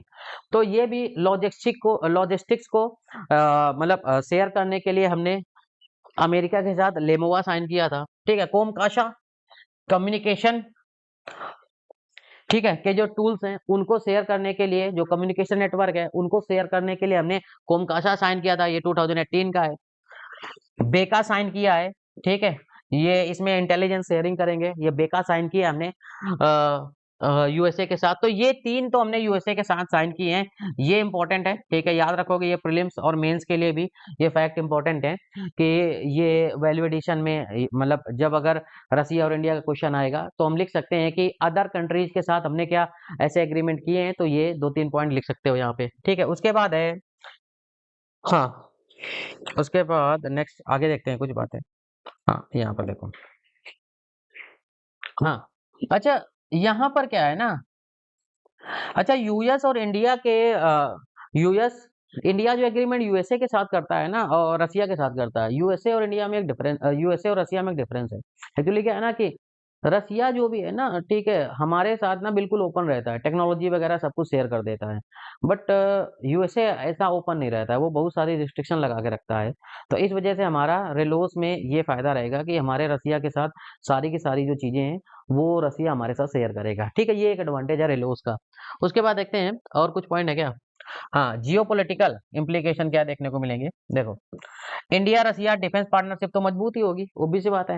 हालांकि वेस्ट की टेंशन है रसिया पे, आपने ही देखा कि अमेरिका किस तरीके से उस पे सैंक्शंस लगाता है, प्रतिबंध लगाता है, ठीक है, और इंडिया को भी फोर्स किया कि आप रसिया के साथ, अभी कुछ दिन के पहले की न्यूज देखी होगी, ट्रंप ने किस तरीके से हमारे पे इंडिया पे टैरिफ बढ़ा दिए कि इंडिया रसिया से, ठीक है, ऑयल खरीदना बंद करे, ठीक है। तो बट ये क्या है ना कि इससे हमें हमारी वेस्ट के मतलब रसिया की वेस्ट जो है ना रसिया के साथ थोड़ा टेंशन पाल के रखता है, रसिया और वेस्ट की टेंशन चल रही है, उसके बावजूद भी हमने एग्रीमेंट ये साइन किया है, ठीक है। तो ये हमारी मतलब एक मजबूत लीडरशिप को दिखाता है, ठीक है। उसके बाद है, हम इसमें चाइना को भी बैलेंस कर सकते हैं, क्योंकि चाइना का देखो, हमने देखा इंडियन ओशन में अपने प्रेजेंस को बढ़ा रहा है।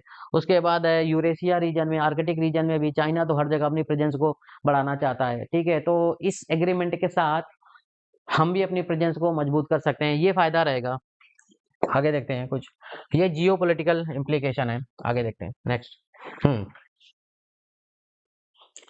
देखो, इंडिया का एक विजन है, मल्टीपोलर वर्ल्ड ऑर्डर। हम ये मल्टीपोलर पोलर जो वर्ल्ड ऑर्डर है इसको बनाने में भी हेल्प मिलेगी। अच्छा, मल्टीपोलर वर्ल्ड ऑर्डर, पहले देखो जब कोल्ड वॉर था तो दुनिया 2 पोल पे डिवाइडेड थी, एक तरफ यूएसएसआर था, एक तरफ ये था अमेरिका। उसके बाद जब 1991 में ये कोल्ड वॉर खत्म हुआ और यूएसएसआर टूट गया, तो लगभग उसके बाद से ये दुनिया थी, जो वर्ल्ड था वो अमेरिका ही डोमिनेट करता रहा, मतलब सिंगल हैंडेडली। तो इस वजह से इसे यूनिपोलर, कुछ लोगों ने कहा ये यूनिपोलर वर्ल्ड ऑर्डर हो गया है जिसमें अमेरिका ही डोमिनेट कर रहा है। मगर अब ऐसा है कि मगर इंडिया चाहता है कि मल्टीपोल्स होने चाहिए, मतलब ऐसा नहीं कि सिर्फ अमेरिका ही या कोई सिंगल कंट्री पूरे वर्ल्ड को डोमिनेट करे। तो इंडिया चाह रहा है कि मल्टीपोल्स होने चाहिए, सारे कंट्रीज के हाथ में डिसीजन मेकिंग की कुछ ना कुछ पावर होनी चाहिए। तो इंडिया का ये जो विजन है ये भी इससे पूरा होता हुआ देखने को मिलेगा, ठीक है। तो ये कुछ इस रेलोस एग्रीमेंट साइन करने के कुछ जियोपॉलिटिकल बेनिफिट देखने को मिलेंगे इंडिया को। उसके बाद देखते हैं कुछ कंसर्न भी हैं, देखते हैं चैलेंजेस है, कंसर्न क्या क्या है। देखो, देखो, ये यूएसए और, ठीक है, रसिया के साथ बैलेंस बनाना ये इंडिया के लिए बहुत इंपॉर्टेंट रहेगा। क्यों? क्योंकि इंडिया देखो अमेरिका के साथ क्वाड में भी पार्टनर है ना, और हमने अमेरिका के साथ भी ऐसे लॉजिस्टिक्स के शेयरिंग के एग्रीमेंट साइन किए हैं, और हमने रसिया के साथ भी किए हैं, और सबको पता है कि रसिया और अमेरिका की उतनी बनती नहीं है, ठीक है। तो और हम दोनों के साथ पार्टनरशिप को मजबूत करना चाहते हैं, तो हमें दोनों के बीच में बैलेंस बनाना है, ये भी एक चैलेंजिंग रहेगा इंडिया के लिए। उसके बाद है एक और चीज है, जैसे हम रसिया पे ओवर डिपेंडेंस नहीं रख सकते हैं अपनी डिफेंस के लिए, इंफ्रास्ट्रक्चर के लिए। हमें और भी कंट्रियों के साथ इस टाइप के एग्रीमेंट साइन करने पड़ेंगे जो मजबूत कंट्री है उनके साथ, ठीक है। उसके बाद है कुछ और चैलेंज है, आर्कटिक गवर्नेंस की कॉम्प्लेक्सिटी देखने को मिल सकती है। आर्कटिक रीजन में एक्चुअली सब लोग प्रेजेंस जमाना चाहते हैं, क्योंकि वहां पर नए शिपिंग रूट्स ओपन हो रहे हैं, रिसोर्सेस हैं, तो चाइना भी नजर लगाए है, ठीक है, रसिया तो है ही, अमेरिका भी नजर, जितने भी पावरफुल कंट्री वो सब नजर लगा रहे हैं वहां पर। तो वहां पर एक कॉम्प्लेक्स सिचुएशन क्रिएट हो सकती है। इसको बैलेंस करना भी एक चैलेंजिंग रहेगा इंडिया के लिए, ठीक है। तो अब इसका एक वे फॉरवर्ड, अगर इसका क्वेश्चन आ गया तो इसका वे फॉरवर्ड क्या लिखेंगे, देखो जरा, वे फॉरवर्ड, देखो वे फॉरवर्ड को देखते हैं। देखो वे फॉरवर्ड क्या है, देखो समझो कि यहाँ पर रेलोस का हम फायदा किसमें उठा सकते हैं, किसका फायदा, इसमें हम ज्वाइंट आर्कटिक रिसर्च कर सकते हैं। इंडिया अपनी आर्कटिक रीजन में प्रेजेंस को बढ़ाना चाहता है, बिल्कुल कर सकते हैं, ठीक है। देखो यहाँ पर देखो, ये जो डिजास्टर आते हैं उसमें हम क्या कर सकते हैं कि हेल्प ले सकते हैं, ठीक है। तो HADR, ये डिजास्टर रेजिलियंस, ठीक है, इस ये जो ऑपरेशन होते हैं डिजास्टर के, उस पे हम अपनी मींस मिशन चलाने में इस एग्रीमेंट का फायदा ले सकते हैं, ठीक है। तो ह्यूमैनिटेरियन एड, डिजास्टर रेजिलियंस, ठीक है, तो इसमें भी हम हेल्प ले सकते हैं। मैरीटाइम सिक्योरिटी ऑफ कोऑपरेशन कर सकते हैं, सिंपल सी बात है। ओशन पे जो हमारे शिप जाते हैं, ठीक है, वहां पर सिक्योरिटी प्रोवाइड करने में ये बेनिफिट होगा इस रेलोस का। उसके बाद है हमारी, देखो लॉजिस्टिक पार्टनरशिप डाइवर्सिफाई भी हो गई है ना। देखो कैसे हम डाइवर्सिफाई, कैसे अभी हमने उसके साथ अमेरिका के साथ किया, उसके बाद हमने रसिया के साथ किया, और भी कंट्रियों के साथ ऐसे एग्रीमेंट करें, तो जिससे हमारी जो ये क्या है ना, ठीक है, डाइवर्सिफाई हो जाए, ठीक है। इससे मतलब ये जो हमारी लॉजिस्टिक्स पार्टनरशिप है ना, वो डाइवर्सिफाई हो जाए, और इससे क्या होगा, स्ट्रेटेजिक ऑटोनॉमी, ठीक है। इंडिया की स्ट्रेटेजिक ऑटोनॉमी भी तो रहेगी, इंडिया किसी एक पे डिपेंड नहीं रहेगा ना, ना तो एक अमेरिका पे डिपेंड रहेगा, ना एक रसिया पे डिपेंड रहेगा। इंडिया की सबके साथ पार्टनरशिप होगी, तो सबके साथ बैलेंस भी तो बना सकता है, मतलब कोई एक इंडिया को डोमिनेट नहीं कर सकता है, तो इंडिया अपनी ऑटोनॉमी को भी मेंटेन करके रख सकता है। उसके बाद क्या है, थोड़ा इस समय क्लाइमेट चेंज देखने को मिल रहा है, उसका असर आर्कटिक रीजन पे देखो देखने को मिल रहा है। उस पे क्या है कि इंडिया क्लाइमेट डिप्लोमेसी में इंपॉर्टेंट रोल प्ले कर सकता है। सस्टेनेबल डेवलपमेंट गोल्स पूरे करने में भी इंडिया को बेनिफिट मिलेगा, ठीक है, ये भी चीजें हो सकती हैं।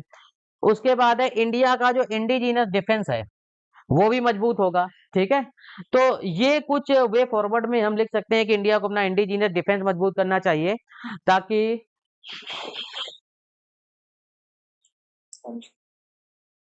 ठीक है, इंडिया अपना इंडिजीनियस डिफेंस भी मजबूत करे, ताकि हमें अमेरिका और क्या कहते हैं कि रसिया पे डिपेंडेंसी ना बहुत ज्यादा रखनी पड़े। अब सारे मिलिट्री वेपन्स के लिए हम अमेरिका और रसिया पे डिपेंडेंट रहेंगे, तो ये भी इंडिया के लिए अच्छा नहीं है। कल को वो सप्लाई रोक दें, ठीक है, या अमेरिका सैंक्शन लगा दे, बहुत सारे प्रॉब्लम हो सकती है। इस वजह से हमें अपने पैरों पे खड़ा होना है, ठीक है। तो ये वे फॉरवर्ड में कुछ लिख सकते हैं। ये इंडियन एक्सप्रेस की न्यूज है, याद रखोगे, ठीक है। अब आगे देखेंगे, तो यहाँ पर क्या है कि आप इस न्यूज से रिलेटेड, ये दोनों जो न्यूज थी, ठीक है, एक MG नरेगा की और एक ये रेलोस की, इससे रिलेटेड जो इंपॉर्टेंट पॉइंट है वो नोट कर सकते हैं, ठीक है। तो यहाँ पर वो इंपॉर्टेंट पॉइंट नोट कर सकते हैं। अब आगे देखते हैं। हम्म, हम्म। तो जितनी प्रीलिम्स और मेंस की जो न्यूज थी, ठीक है, वो तो हमने कवर कर ली। अब देखते हैं कुछ प्रीलिम्स से रिलेटेड क्वेश्चंस, प्रीलिम्स से रिलेटेड कुछ क्वेश्चन देख लेते हैं, ठीक है। देखो जैसे यहाँ पर ये देखो क्वेश्चन, देखो अनेटो रिसेंटली मेंशन्ड इन न्यूज, ये अनेटो न्यूज में था, ये किससे रिलेटेड है, देखो। तो ये मतलब ऐसे कभी कभी क्वेश्चन पूछ लिए जाते हैं, हमें लगता है कि ये कौन सा, ये अजीब सी चीज आ गई, ठीक है। ये क्वेश्चन है क्या एक्चुअली, ये एक नेचुरल कलर फ्लावरिंग एजेंट है, मतलब ठीक है, ये फूल से निकाला जाता है, ये नेचुरल कलर है, ठीक है, ये निकाला जाता है, ये कलर करने के लिए यूज किया जाता है। याद रखो कि इसका ऑप्शन ए होगा। तो ये एनेटो जो है ये नेचुरल फूड कलर है, ठीक है, या और ये फ्लेवरिंग एजेंट, मतलब फूड में फ्लेवर भी देता है और नेचुरल कलर भी ला देता है, मतलब एक्चुअली एक्चुअली ये बहुत ज्यादा हार्मफुल नहीं है। और ये पाया कहाँ जाता है, एक्चुअली ये ना, ठीक है, यहाँ पर ये क्या है, सेंट्रल अमेरिका में वहां पर एक ट्री मिलता है, ठीक है, उसका नाम क्या है देखो जरा, ठीक है, एक्यो ट्री, ठीक है, इससे निकाला जाता है ये, ठीक है, बस इतना ही याद रखना है, इसमें बहुत ज्यादा, या अगर ये याद रखोगे ये नेटो ये है क्या, ये एक मतलब क्या है कि कलर है, नेचुरल कलर है जो फूड में मिलाया जाता है और फूड के कलर को इनहेंस कर देता है, उसके टेस्ट को भी इनहेंस कर देता है।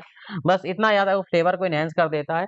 और ये कहाँ पाया जाता है, ये अमेरिका, ये सेंट्रल अमेरिका में जो कंट्रीज हैं वहां पर एक वहां के जो ट्री है उसका नाम क्या है, एक्योर ट्री, वहां के पेड़ों से, वहां के ये पत्तों से निकाला जाता है। ठीक है, बस इतना याद रखना है, इससे ज्यादा याद नहीं रखना है इसमें से। आगे देखते हैं, नेक्स्ट है, नेक्स्ट क्वेश्चन क्या है, देखो जरा, primary aim of the Bharat net. Bharat net का प्राइमरी एम क्या है, ठीक है, ये क्वेश्चन को देखेंगे अभी।